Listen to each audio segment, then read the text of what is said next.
आने वाला दिन तो हमने कह ही दिया। हम तो पहले भी कहा कि गठबंधन का प्रत्याशी हारेगा। बिहार के लोगों को देखना है कि बेरोजगारी, बेकारी, लाचारी और बिहार का जो रेवेन्यू मर गया, दारू है, बालू माफिया है, दारू माफिया, ये सब माफिया पैदा हुआ है बिहार के अंदर। ये लोग का जो अहंकार जो ये लोगों ने पाल लिया है, तो अभी तो कुढ़नी ही आ रहा है, गोपालगंज ही आ रहा है, ये लोग पूरा बिहार हारेंगे। नमस्कार, NBC 24 देख रहे हैं आप। मैं हूं आपके साथ अभिषेक। कुढ़नी विधानसभा सीट को लेकर तमाम बातें सामने निकल के आ रही थी, वहीं कल परिणाम आ गया। महागठबंधन के प्रत्याशी मनोज कुशवाहा हार गए, तो वहीं केदार प्रसाद गुप्ता बीजेपी के प्रत्याशी जीत गए। हमारे साथ बात करने के लिए साधु यादव हैं, बात करेंगे। सर, कैसे देखते हैं जिस तरीके से कुढ़नी में उपचुनाव हुआ, लगातार तमाम पार्टियों की तरफ से दावा किया जा रहा था, लेकिन बीजेपी जीती। देखिए, बिहार के लोग बदलाव के मूड में हैं और बदलाव चाहते हैं। तो हर आदमी देख रहा है कि 18 वर्षों से लगातार एक ही व्यक्ति बैठा हुआ है जो काम नहीं कर पा रहा है। बेरोजगारी के सवाल पर, महंगाई के सवाल पर, बेकारी के सवाल पर, लाचारी के सवाल पर, लॉ एंड ऑर्डर के सवाल पर बहुत सारी घटनाएं हो रही है। दारू के सवाल पर, रेवेन्यू के सवाल पर, जहाँ तहाँ लोग ज़मीन जायदाद कब्जा कर ले रहा है। किसी का ज़मीन कोई घुस जा रहा है, किसी का घर कोई घुस जा रहा है। तो ये माने बिल्कुल फेलियर हो गया है ये सरकार। तो जनता, बिहार की जनता जो है सब समझ रही है और देख भी रही है, तरीक़ा से वो देख भी रही है। तो जो भी गठबंधन के उम्मीदवार थे, एक तो सरकार के जो निकामी है उसके चलते उम्मीदवार को झेलना भी पड़ा, और उम्मीदवार भी क्षेत्र के अनुसार उनका भी वहाँ आम आदमी में पैठ नहीं है, और उनसे रिएक्शन में लोग थे जो पीछे का उनका पिछला जो कार्यकाल रहा है, मंत्री भी रहे हैं, वो लोगों को बहुत, वहाँ के लोगों को बहुत तंग किए हैं, बहुत आदमी को केस मुकदमा में फंसाया, बहुत आदमी के जन वितरण का दुकान का भी उन्होंने छीना, लाइसेंस रद्द कराया। तो बहुत सारी घटनाएं हैं, लोकल इशू भी है, तो नुकसान के कारण हुआ है। लेकिन हम जब वहाँ गए थे, कुढ़नी विधानसभा में 3 बार हमारी दौड़ा हुई, हम 3 दिन गए हैं वहाँ पर 3 बार, और देखा, वहाँ आकलन किया, तो लोगों में बड़ी रिएक्शन था। लोगों ने कहा कि इस बार हम लोग महागठबंधन को सबक सिखाएंगे। तो गोपालगंज का जो रवैया इन लोगों ने अपनाया था कि जहां गोपालगंज में इनको आरजेडी को नहीं लड़ना था, वहां जा कर के आरजेडी टपक के लड़ गए, और ये आरजेडी का सीट था कुढ़नी, तो इसको छोड़ करके और जदयू को हाथ में ये लोगों ने दे दिया। तो इसका भी खमियाजा मिला, और गोपालगंज का भी खमियाजा इनको वहाँ मिला है, और लोगों में निराशा रही ये सरकार के प्रति। सर, क्या लगता है मुख्यमंत्री नीतीश कुमार का इकबाल बिहार से खत्म हो? बिल्कुल, आने वाला दिन तो हमने कह ही दिया। हम तो पहले भी कहा कि गठबंधन का प्रत्याशी हारेगा, महागठबंधन का प्रत्याशी हारेगा। हम तो बोले, सबसे पहले न्यूज़ मेरा ही चला। तो इस तरह का है,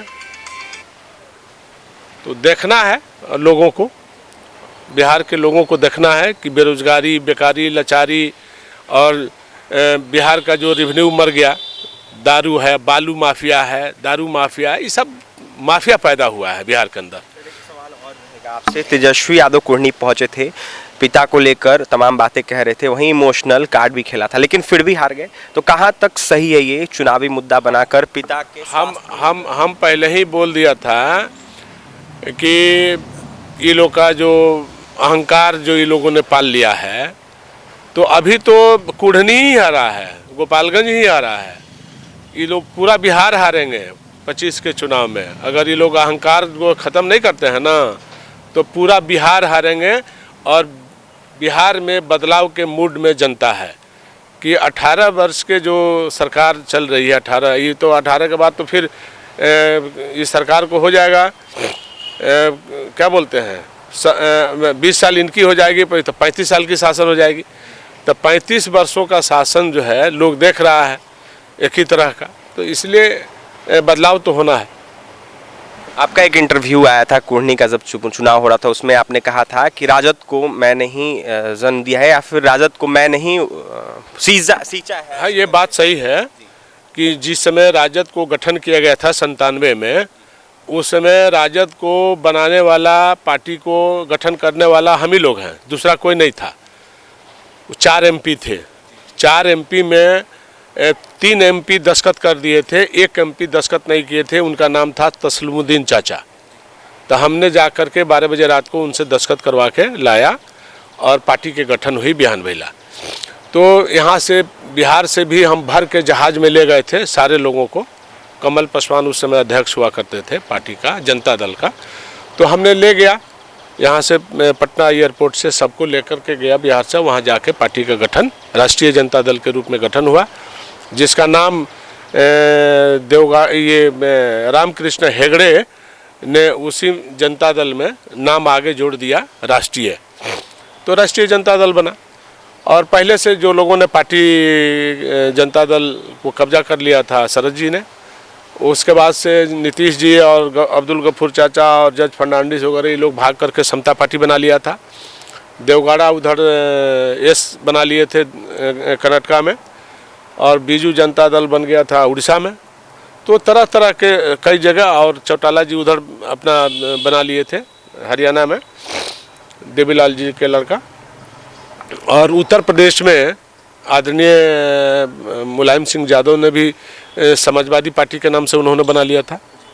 तो जनता दल टूटा था तो बड़े टुकड़ा में जगह जगह लोगों अपना अपना पार्टी बनाया था जो चला। उसी में हम लोगों ने पार्टी को सींचा और राष्ट्रीय जनता दल को, और जितना हमने पार्टी के लिए किया और पार्टी ने जो मेरे साथ नाइंसाफ़ किया, तो ये सारे बिहार के लोग भी देखा कि जो साधु जादव के यहाँ लोग आते थे, काम करवाते थे, सब दुख सुनाते थे, दुख को हमने सुन करके और काम भी करते थे।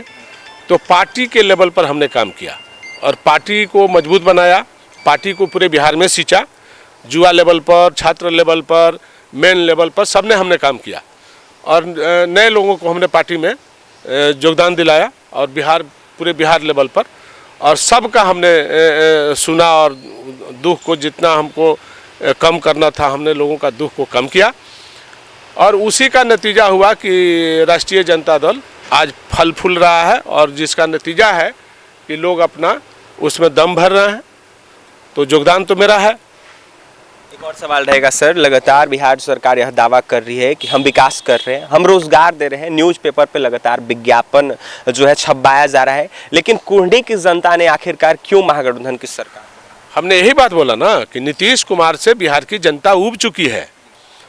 तेजस्वी अगर नीतीश कुमार जी के साथ नहीं गया होता तो तेजस्वी ही रहता, लेकिन नीतीश कुमार के साथ जाने से तेजस्वी के ग्राफ जो ऊपर जा रहा था वो सीधे नीचे ज़मीन में बैठ गया है, वो माने यहाँ आ गया है, मतलब ऊपर के बदले नीचे चला गया है। तो सोच का फ़र्क है, लोग सोचा नहीं है। चूँकि नीतीश कुमार जी इस पहल पर वो काम किए हैं कि एक उगता हुआ सूरज को कैसे कम नीचे करना है, तो उन्होंने अपना जा कर के और मिल कर के उसको दाब दिया, नीचे बैठा दिया। तो यही है, सोच का फ़र्क है, सोच नहीं है। जब बिहार की जनता नीतीश को नकार रही है, और आप क्या क्या शब्दों का प्रयोग आपने किया था, पलटू बोला था, कौन चीज बोला था, झूठा बोला था, क्या क्या शब्द का इस्तेमाल किया था, उसने क्या क्या शब्द का इस्तेमाल किया था, पूरे बिहार के लोग सदन से लेकर के सदन के बाहर सब लोगों ने देखा है और रिकॉर्ड है और पटल पर भी है। तो कथनी में और करनी में लोग तुलना कर रहे हैं कि ये दोनों का कथनी और करनी एक है। बात समझ गया ना? वो उसको गाली दे रहा है, उसको गाली दे रहा है, फिर मिल जा रहा है। तो बिहार की जनता इस सब से उब चुकी है। अब वो देख रही है कि हमको कहाँ जाना है। तो बिहार की जनता अपना तय और मन बना लिया है, 25 में ये दोनों को सफाया कर देगी जनता, और एक नया गवर्नमेंट बनाने का जनता ने संकल्प लिया है, ये पूरा होगा। विधानसभा से उपचुनाव था, जिस तरीके से नेताओं के द्वारा प्रचार प्रसार किया जा रहा था, सीटेड बीटेड के अभ्यर्थी वहां प्रदर्शन कर रहे थे, जिसके बाद आरजेडी के कार्यकर्ताओं ने कुर्सी से पीटा। यहां तक कोई नेता जो भी स्टेज पे थे उन्होंने कुछ नहीं बोला।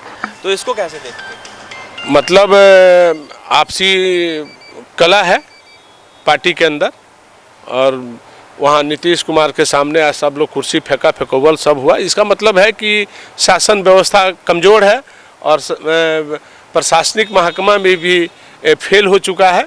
चूँकि देख रहे हैं लूट मार, पूरा भ्रष्टाचार चरम सीमा पर है। अफसर मनमानी कर रहा है। जो कलेक्टर को ईमानदार होना चाहिए वो कलेक्टर बेईमान हो चुका है। जो एसपी को ईमानदार होना चाहिए एसपी भ्रष्ट हो गया है। जब थाना से पैसा एसपी वसूलेगा तो थाना अपना ज़मीन बेच करके या घर बेच करके नहीं न देगा, वो तो जनता से वसूलेगा। तो इस तरह का काम ये लोग कर रहे हैं। भ्रष्टाचार चरम सीमा पर है और बिहार की जनता जो है ये देख रही है सारी चीज़ों को कि किनके समय में कौन लोग भ्रष्टाचारी हैं और कौन भ्रष्टाचारी नहीं है, सबको पता हो चुका है। और कथनी ये लोग में फ़र्क है, कथनी और करनी में फ़र्क है। एक अंतिम सवाल रहेगा सर, नीतीश कुमार का क्या बिहार से राजनीतिक भविष्य खत्म हो गया है, या फिर जिस तरीके से एक बार बात हो रही थी कि जदयू आरजेडी का विलय कर दिया? अब वो लोग का मसला है, विलय करे नहीं करे वो लोग जाने, लेकिन बिहार की जनता समझ गई है कि नीतीश कुमार को 25 के चुनाव में नीचे ज़मीन में गाड़ देगी।